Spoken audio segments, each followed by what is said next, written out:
Good morning. This is Ralph Harris from the Home Ag, and I'm with Charlie Gindele from Dial 1 Windows in Laguna. And today I'd like to ask you a couple of questions so that the consumers out there can get to know your business a little bit better. So Charlie, tell me, what got you involved in Dial 1 or Windows way back when? Well, it was way back when, Ralph. People ask me how long I've been in business, and I say almost 50 years, and I don't look that old, hopefully. But I actually started in business when I was 10 years old. I grew up in the Philadelphia area, and my dad was a fire captain, and all the policemen and firemen had second jobs, so my dad had a job working for a contractor, and when I was starting about 10 years old, he'd take me out working with him during the summer when I was off from school and during the weekends, and learned to work with my hands at an early age, and I loved to build things and create things, and I did that all through high school, and actually when I was in college I started my own business. And then after college I continued in business for a few years, and then I took a job with a large building products manufacturer, national manufacturer, and I had a great job, and one of the things I did was travel all over the country.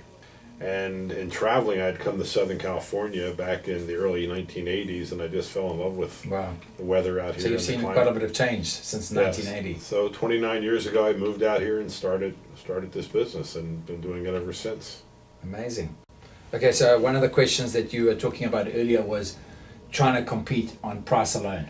And you were just saying that's not a strategy that actually works in your business. Well, I don't believe it works long term. You know, Right. a lot of contractors get into business, you know, and they have a contractor mentality, and they maybe know how to do the work, but they don't really know how to run a business. And about a dozen years ago, it became obvious to me that if we were going to grow our business and we were going to provide the consistent service and quality experience to our customers, that we were going to have to do things differently. And one of that is having the right benefits and hiring and paying the right people. And so we really started focusing on that you're not buying a window or a door, you're buying an experience. And we've all had great experiences, maybe at a restaurant, we've all had bad experiences, you know, and if we have a great experience, we tell a lot of people. If we have a bad experience, we probably tell more people. So I believe that, but to get my whole team involved in understanding that and making sure that they focus on creating what we call the best possible customer experience. Everything from answering phone calls to sending knowledgeable people to asking customers the right questions and trying to really find out what they need versus just selling them whatever we have, offering them a variety of products and explaining them the technical parts of the job, giving them detailed, accurate pricing, putting everything in detail in writing, and then basically, once you come to an agreement on what you're going to do, you just show up when you say you're going to show up, And you execute on that and promise. you do what you said you're going to do. It's been a very simple concept, but a lot of people. And if you've get lost in got it. the right people, then hopefully they execute at the level that you want them to do, right? That's exactly right. Right. And then then that grows your business. You get more repeat business, Right. you get referrals, and today we're living in a society too where more and more customers are going to the internet and They can they're say whatever searching they like reviews about and- you. So it's always made good business sense to do the right thing and Right. create a best possible experience. But now it's almost a prerequisite to survival. Yeah, because one bad review can kill a whole lot of good campaigns and all your marketing that you're doing out there and everything. Yeah, I mean, that's exactly right. So we work really hard at it. We have company meetings every month where we share our homeowner satisfaction Right. scores and we reward people for outstanding performance. And it's just become a focal point of what we do, and that's how we run that's how we run our business. So let's get back earlier to you getting involved, you getting into the business. What made you select Dial 1? Well, the name Dial 1 was not the name that I started with when we started in business. Dial 1 was actually a franchise system that was started back in the 1980s by some of the people that started Century 21 Real Estate back in the 70s. And Dial 1 actually was headquartered here in Orange County, and they approached me, and we were in business about 10 years when they approached me. Now, were you selling Anderson windows at the time? No, we weren't selling Anderson windows Right. back then. So we just changed our name to Dial 1. We became a Dial 1 franchise. Right. Now, a couple years later, unfortunately, the franchise went away. but we have the rights to use the name here in Orange County, and we've spent a lot of time, money, and effort marketing the You already Dial had name. the brain, so it was just, Yeah. and it's a good name. I mean, Yeah, and the name Dial One comes from the concept of dial one number for all your needs, get all Right. your needs met, by Right. dialing that one number. right, and it seems like you're achieving that goal. So Charlie, tell me a little bit about some of your top selling items that you have. Well, Ralph, over the years, we've handled virtually every product on the market, from way back when to aluminum windows, vinyl windows, wood-clad windows. But about 8 years ago, we signed a contract with Andersen Corporation. We were actually approached by Andersen. They're the largest manufacturer of windows in the United States. They're a 109-year-old company. Most people are familiar with Andersen and Andersen Quality. Andersen has a division called Renewal by Andersen, and Renewal by Andersen is their division. It makes custom-made, made-to-order replacement windows. Right. And the way they go to market is they select one company in each market that they feel aligns with their values and shares their vision, and then they partner up with them. And we're very proud to say that of all the companies in Orange County, Andersen selected our company to be their representative for Renewal by Andersen. And So if I'm understanding this correctly, that means that no one else in Orange County sells Andersen windows? well, Renewal by Andersen. The Renewal. Andersen windows are really made for new construction. Right. Renewal by Andersen are made in custom sizes with custom features. To replace For replace existing. Okay, And that's fantastic. the big difference. And we're the Okay. only ones that handle the Renewal by Andersen product. Okay, and then what kind of warranty guarantee do they have on? Well, the warranty on the standard Andersen product is 20 years on the insulated glass, Right. 10 years on everything else. The warranty thing's a little misleading, Yeah. because a lot of people have used warranties as marketing tools, Yeah.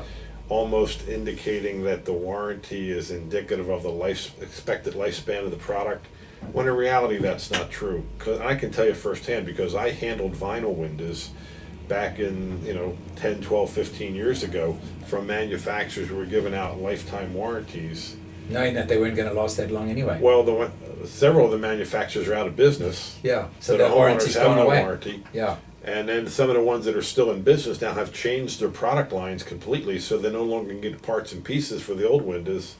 So it's a little bit of a misnomer, but the most important thing with any warranty is the company that's issuing it. right. How long are they around? What's their staying Yeah. power? And Andersen's an incredibly customer-oriented company. That's why they go to business the way they do, through selected people versus just letting anybody handle it.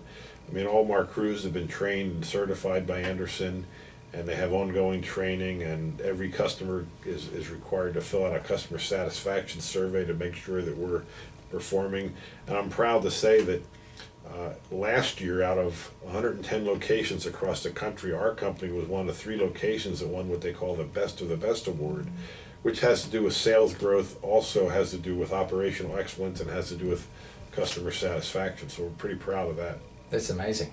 Yeah, that's quite an accomplishment. Yeah. Well, then, I mean, I've seen some of your material, your media kits, and your material that you give. It's just your proposal is above and beyond. I mean, if I'm buying windows in my house, I know where I'm going, just from the pure presentation and the care, the customer care that you feel is coming through in the way that it's presented.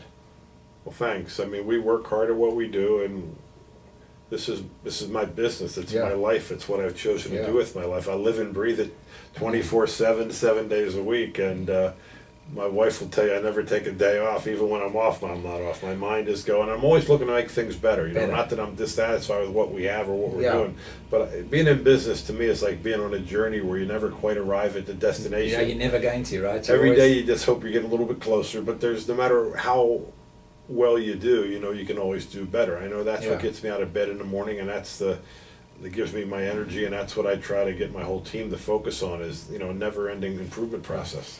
Okay, Charlie, to end off our discussion today, you've obviously read a lot of books, and I'm a voracious reader. I like to read a couple a month. What would be one book that you would recommend to me to read? Well, probably there's 2 books. The book that I love them both, and they've both had a significant impact on me and my business career and my business. And the one is The E-Myth by Michael Gerber. It's been out about maybe a dozen or 15 years ago, and the premise of the book is Michael Gerber says that there's a myth in America, and the myth is that entrepreneurs with capital start small businesses, and and go on to have success. And he says that's a myth. So he's called the E-myth. And he says the reality of it is people that work for other people that kind of know how to sell or build or install or design something, one day realize they're pretty good at doing what they do and they could be doing this for themselves.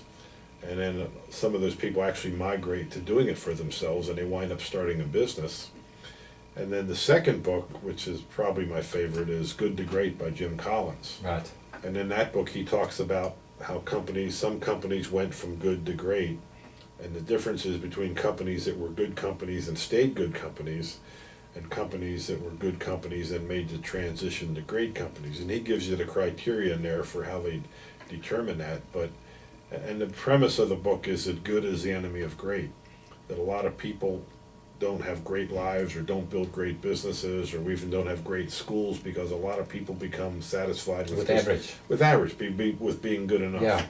And I could really relate to a lot of the messages and things that he was talking about in there, and the common denominators that these companies that went from good to great kind of all exhibited. And we've talked about that in our company over the last 8, 9, 10 years and really tried to implement that. And you know, I mean, it either connects with you or it doesn't. And both of those books definitely connected with me, and I saw applications to my everyday life with those. Yeah. Now those are fantastic books, and I mean I can see it in your business. You're always consistently striving to be that much better. As you said it earlier on, you said there's always that next level that you can go to improve your business, and even when you get to that next level, then you want to take it to the next level. Yeah, I mean, maybe one day I'll get tired of it, but I can tell you right now, I mean, people ask me when you're going to retire, and I don't plan to ever retire. Yeah. No, I ask you that question all the time. You go, I love that. I'm having too much fun. Yeah, and I've got a good staff, and I'm building so I get some young people that I'm grooming. But right.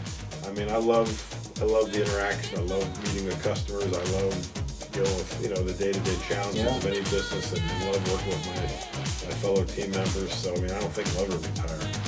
I just enjoy doing it. Like I said, as long as I can get better, there's an opportunity to get better tomorrow, I'll be there tomorrow. Charlie, you inspire me. Thank you very much for coming in. Thanks, Ralph. Appreciate the opportunity. Pleasure.